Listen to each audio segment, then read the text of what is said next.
સુરતના જાણીતા બિલ્ડર તુષાર ઘેલાણી આપઘાત કેસમાં કાર્યવાહી હાથ ધરવામાં આવી। મહિલા મિત્ર સામે આત્મહત્યાની દુષ્પ્રેરણાનો ગુનો નોંધાયો છે।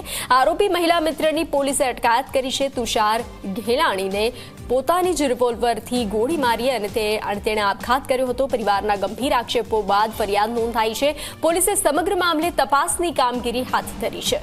બિલ્ડર તુષાર ઘેલાણી આપઘાત કેસમાં હવે ઉમરા પોલીસે પૂનમ ભડોડિયા નામની જે મહિલા છે તેની અટકાયત કરી છે। આપ સીધા દ્રશ્યો આપ જોઈ શકો છો।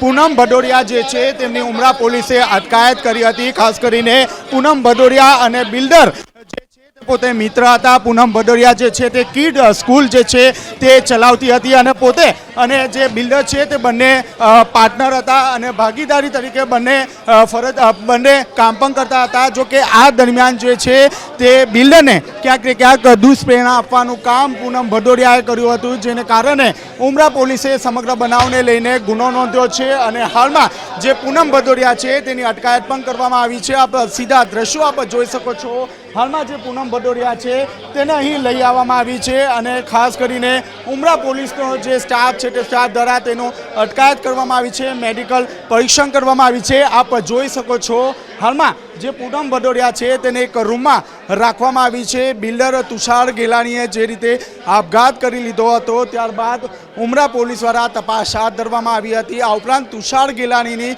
જે પત્ની છે, જે દીકરી છે, તેમના દ્વારા પણ ઉમરા પોલીસ મથકમાં અંગે અરજી કરવામાં આવી હતી। અરજીના આધારે ઉમરા પોલીસે હાલ પૂનમ ભડોડિયાની જે છે તે અટકાયત કરવામાં આવી છે।